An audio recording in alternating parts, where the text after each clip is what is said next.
Hello friends, welcome to study point. और आज इस वीडियो में हम पढ़ने वाले हैं pair of linear equation in two variables. सबसे पहले बात करते हैं हम इक्वेशंस के बारे में। दोस्तों, इक्वेशंस जो है वो लीनियर इक्वेशंस होती है, क्वाड्रिक इक्वेशंस होती है, फिर क्यूबिक इक्वेशंस भी आती है। लेकिन इस वीडियो में यहाँ पर हम पढ़ने वाले हैं लीनियर इक्वेशंस के बारे में। यहाँ पे हम पढ़ेंगे लीनियर इक्वेशंस क्या होती है। तो सभी इक्वेशंस जिनके वेरिएबल्स की पावर सिर्फ वन है, सभी इक्वेशंस जिनके वेरिएबल्स की पावर सिर्फ वन होगी, उनको हम कहेंगे लीनियर इक्वेशन। देखो दोस्तों, लीनियर इक्वेशंस क्या है? तो लीनियर इक्वेशन हम उस इक्वेशन को कहेंगे जिनके वेरिएबल की पावर सिर्फ वन हो, वन से ज्यादा ना हो। ठीक है, यहाँ पे देखो, हम देख सकते हैं कि क्वाड्रिक इक्वेशंस जो है वहां पे x जो वेरिएबल्स है, तो x का जो पावर है वो है 2, यानी कि यहाँ पे x का पावर 2 है। ठीक है, तो ये लीनियर इक्वेशन हम इसे नहीं कह सकते क्योंकि यहाँ पे x का पावर 2 है। तो लीनियर इक्वेशन दोस्तों क्या होगी? तो लीनियर इक्वेशंस वो सभी इक्वेशंस जिनके वेरिएबल्स की पावर सिर्फ वन हो, वन से ज्यादा ना हो, तो उस तरह के इक्वेशंस को हम कहते हैं लीनियर इक्वेशंस। अभी देखो दोस्तों, लीनियर इक्वेशंस जो है ना वो दो तरह के होते हैं, linear equations in one variable and linear equations in two variables। तो यहाँ पे हम पढ़ने वाले हैं इस चैप्टर में linear equations in two variables। तो यहाँ पे देखो दोस्तों, ये जो एग्जाम्पल है linear equation in one variables के अंदर, तो ax plus 2 is equal to 0, तो यहाँ पे x की जो पावर है वो सिर्फ 1 है। और यहाँ पे देखो linear equation in two variables, तो यहाँ पे ax plus by, यानी कि यहाँ पे दो वेरिएबल्स है, एक वेरिएबल है x, दूसरा वेरिएबल है y, और दोनों वेरिएबल की पावर सिर्फ 1 ही है। तो इसीलिए हम इस इक्वेशन को बोलेंगे लीनियर इक्वेशंस इन टू वेरिएबल्स। ठीक है दोस्तों, तो यहाँ पे इस चैप्टर में हम पढ़ने वाले हैं how to solve the pair of linear equation. यहाँ पे है पेयर ऑफ लीनियर इक्वेशन, यानी कि दो लीनियर इक्वेशंस आपको दिए हुए हैं और दोनों लीनियर इक्वेशंस को सॉल्व करके आपको उनको सॉल्व करना है। तो यहाँ पे हम बात करने वाले हैं पेयर ऑफ लीनियर इक्वेशंस की, यानी कि यहाँ पे आपको लीनियर इक्वेशंस पेयर में दिए होंगे और उनको आपको सॉल्व करना है, उनका सॉल्यूशन फाइंड आउट करना है। तो शुरू करते हैं। अभी देखो दोस्तों, लीनियर इक्वेशंस है तो उस लीनियर इक्वेशन को हम जनरल फॉर्म में इस तरह से लिख सकते हैं ax plus by plus c is equal to 0, जहां पे a is not equal to 0 and b is not equal to 0, यानी कि a और b की वैल्यू इस इक्वेशंस के अंदर 0 नहीं होनी चाहिए। ठीक है, तो ये जो इक्वेशंस है ax plus by plus c, ये लीनियर इक्वेशन का जनरल फॉर्म है, linear equation in two variables का जनरल फॉर्म है, जहां पे a की वैल्यू और b की वैल्यू 0 नहीं होगी। अगर a और b दोनों में से किसी भी एक की वैल्यू 0 हो गई तो ये लीनियर इक्वेशन दो वेरिएबल में हम उसको कंसीडर नहीं करेंगे। ठीक है, इसीलिए अभी यहाँ पे दोस्तों a, b और c, ये जो तीन टर्म्स है a, b और c, इसको हम कहेंगे रियल नंबर। ठीक है, a, b, c वो रियल नंबर्स होते हैं, जैसे कि 2 है, 3 है, 4 है। ठीक है, किसी भी तरह के वो रियल नंबर्स है। और x और y जो है वो है हमारे वेरिएबल्स, x एंड y जो है वो है हमारे वेरिएबल्स। ठीक है दोस्तों, तो यहां तक आपको पता चल गया होगा कि लीनियर इक्वेशंस क्या होती है। तो लीनियर इक्वेशंस जिनके अंदर वेरिएबल्स की पावर सिर्फ 1 हो, तो उस तरह के इक्वेशन को हम लीनियर इक्वेशंस कहेंगे। अभी linear equation in two variables क्या होंगे? जिनके अंदर दो वेरिएबल्स होंगे, जैसे कि यहाँ पे ax और by। ठीक है, x एंड y दो वेरिएबल्स है, तो इस इक्वेशन को हम लीनियर इक्वेशंस इन टू वेरिएबल में कहेंगे। ठीक है, फॉर एग्जाम्पल हम कंसीडर करेंगे यहाँ पे 2x plus 3y plus 4 is equal to 0, तो ये एक लीनियर इक्वेशंस है। फिर x plus 2y plus 1, ये भी एक लीनियर इक्वेशंस है। यहाँ पे 2 है वो a की वैल्यू है, b की वैल्यू हो गई 3 और c की वैल्यू हो गई 4। ठीक है, दूसरे वाले इस इक्वेशन पे a की वैल्यू हो गई 1, b की वैल्यू हो गई 2 और c की वैल्यू हो गई 1। ठीक है, दूसरी इंपॉर्टेंट चीज दोस्तों यहाँ पे हम कंसीडर करेंगे कि जो लीनियर इक्वेशंस है, ठीक है, तो उनका जो सॉल्यूशंस है वो सॉल्यूशन हम दो मेथड से फाइंड कर सकते हैं।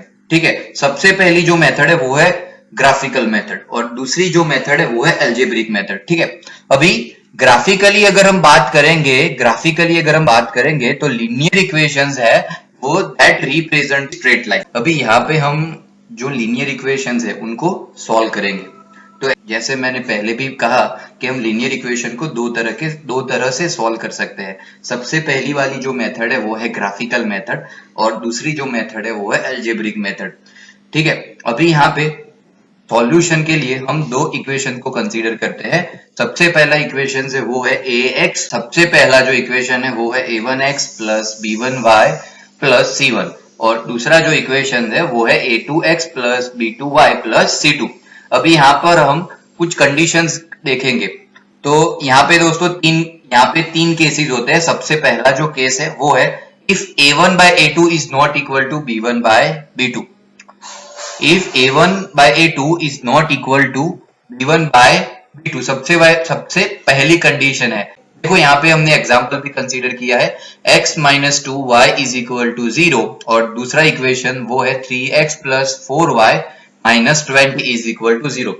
अभी इस इक्वेशन में यहाँ पे हम देख सकते हैं a1 की वैल्यू हो गई 1 और b1 की वैल्यू हो गई -2 और दूसरे वाले इक्वेशन में a2 की वैल्यू हो गई 3 एंड b2 की वैल्यू हो गई +4। अगर यहाँ पे हम a1 by a2 करेंगे तो वैल्यू होगी 1/3 एंड b1 by b2 करेंगे तो वैल्यू होगी -1/2। यानी कि यहाँ पे a1 by a2 is not equal to b1 by b2। अगर ये जो कंडीशन सेटिस्फाई होगी तो जो लाइन मिलेगी वो है तो दोनों लाइन एक दूसरे को इंटरसेक्ट करेगी। अगर ये कंडीशन सेटिस्फाई हो गई a1 by a2 is not equal to b1 by b2 तो दोनों स्ट्रेट लाइन एक दूसरे को इंटरसेक्ट करेगी, यानी कि हमें इंटरसेक्टिंग लाइन मिलेगी। और जब दो लाइन एक दूसरे को कोई एक पॉइंट पे इंटरसेक्ट करेगी तो उसका सिर्फ एक ही सॉल्यूशन होगा, एग्जैक्टली वन यूनिक सॉल्यूशन। ठीक है, अभी सेकंड जो कंडीशन है वो है हमारी if a1 by a2 is not if a1 by a2 is equal to b1 by b2 but is not equal to c1 by c2। For example, x plus 2y minus 4 is equal to 0 and 2x plus 4y minus 12 is equal to 0। तो देखो दोस्तों यहाँ पे हम देख सकते हैं a1 की वैल्यू है 1, a2 की वैल्यू है 2, सिमिलरली b1 एंड b2 की वैल्यू हो गई 2 एंड 4। तो यहाँ पे हम a1 by a2 and b1 by b2 करेंगे तो वैल्यू होगी 1/2 इज इक्वल टू 1/2। ठीक है, but is not equal to c1 by c2। ठीक है, अगर जो ये कंडीशन हमें मिलती है तो दो लाइन है वो एक दूसरे को पैरेलल रहेगी, दो लाइंस एक दूसरे को पैरेलल रहेगी और जब भी दो लाइन एक दूसरे को पैरेलल रहेगी, एक दूसरे को इंटरसेक्ट ही नहीं करेगी तो उसका सॉल्यूशन हमें नहीं मिलने वाला। तो यहाँ पे ये जो कंडीशन है a1 by a2 is equal to b1 by b2 and is not equal to c1 by c2, then there is no solution। ठीक है, वहां पे कोई भी सॉल्यूशन हमें मिलेगा नहीं। अभी लास्ट वाली जो कंडीशन वो है कि a1 by a2 is equal to b1 by b2 and is equal to c1 by c2। For example, 2x plus 3y minus 9 is equal to 0 and 4x plus 6y minus 18 is equal to 0। तो यहाँ पे देखो दोस्तों a1 by a2 होगा 1/2, b1 by b2 भी होगा 1/2 and c1 by c2 भी होगा 1/2। यानी कि यहाँ पे ये कंडीशन सेटिस्फाई हो रही है a1 by a2 is equal to b1 by b2 and is equal to c1 by c2।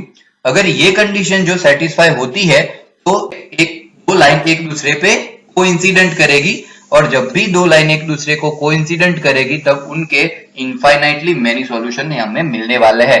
यहाँ पे हम देख लेते हैं check whether the line representing linear equation is parallel, intersecting और coincident। तो यहाँ पे हमने एक एग्जांपल कंसीडर किया है x plus 3y is equal to 6 and 2x minus 3y is equal to 12। तो यहाँ पे ये दो लीनियर इक्वेशंस है और जो each linear equation represent a straight line. ठीक है, ये जो लीनियर इक्वेशंस है वो एक स्ट्रेट लाइन रिप्रेजेंट करते हैं। अभी ये जो लाइंस है वो एक दूसरे को पैरेलल रहेगी, इंटरसेक्ट करेगी या फिर कोइंसिडेंट करेगी, वो यहाँ पे हम देखने वाले। तो सबसे पहले हमने जो पीछे देखा तीन कंडीशंस, तो यहाँ पे अभी हमने देखा कि तीन कंडीशंस थी कि a1 by a2 is not equal to b1 by b2, ठीक है, फिर है a1 by a2 is equal to b1 by b2 but is not equal to c1 by c2, और तीसरी जो कंडीशन थी वो है a1 by a2 is equal to b1 by b2 and is equal to c1 by c2। अभी यहाँ पे हम देखते हैं, यहाँ पे देखो सबसे पहले यहाँ पे हम देखेंगे, अभी यहाँ पे दोस्तों x plus 3y minus 6 is equal to 0 and 2x minus 3y minus 12 is equal to 0। ठीक है, सबसे पहले हमने क्या किया, ये जो 6 फर्स्ट वाले इक्वेशन में जो 6 है उसको इक्वल टू के लेफ्ट साइड पे ले जाएंगे, तो प्लस 6 है वो होगा माइनस 6, और दूसरे वाले इक्वेशन में जो 12 है उसको भी हम इक्वल टू के लेफ्ट साइड में ले जाएंगे तो होगा माइनस 12। ठीक है, अभी यहाँ पे x का जो कोएफिशिएंट है वो है 1, फिर y का कोएफिशिएंट है b1 वो भी है 3, और c1 है वो है माइनस 6। ठीक है, a1 होगा 1, b1 है 3 और c1 है यहाँ पे माइनस 6। सिमिलरली दोस्तों अगर दूसरे इक्वेशन के लिए हम ऐसे लिखेंगे तो यहाँ पे क्या होगा, a1 की a2 की वैल्यू होगी 2, b2 की वैल्यू होगी माइनस 3 और c2 की वैल्यू होगी माइनस 12। ठीक है, यहाँ पे हमारे पास a1, a2, b1, b2 और c1, c2 की वैल्यूज है,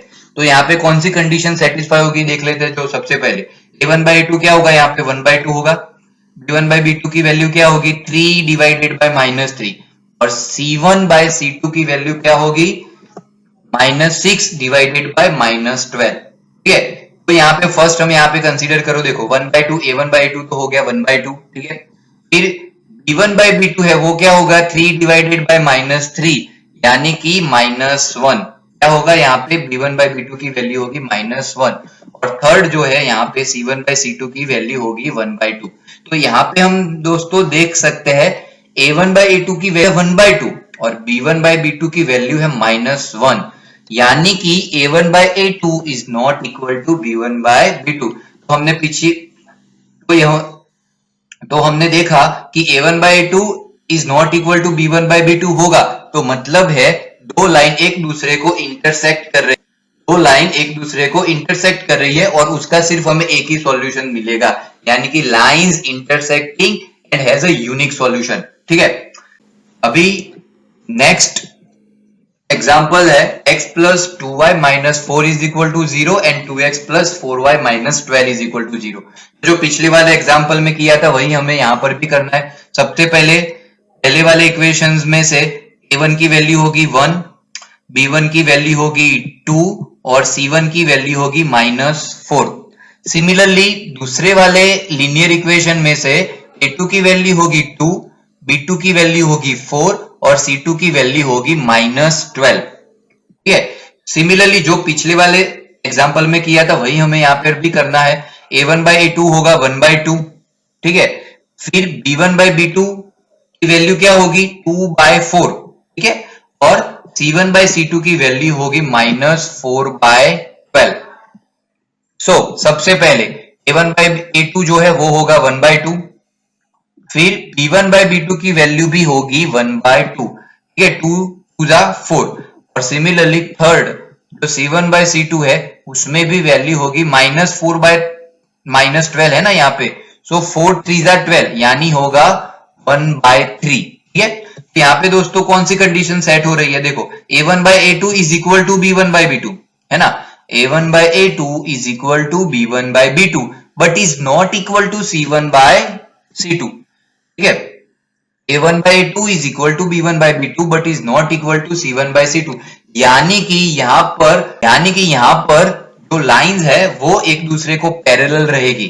ठीक है, जो लाइन है वो एक दूसरे को पैरेलल रहेगी और उनका कोई भी सॉल्यूशन हमें मिलने वाला नहीं है, यानी कि नो सॉल्यूशन।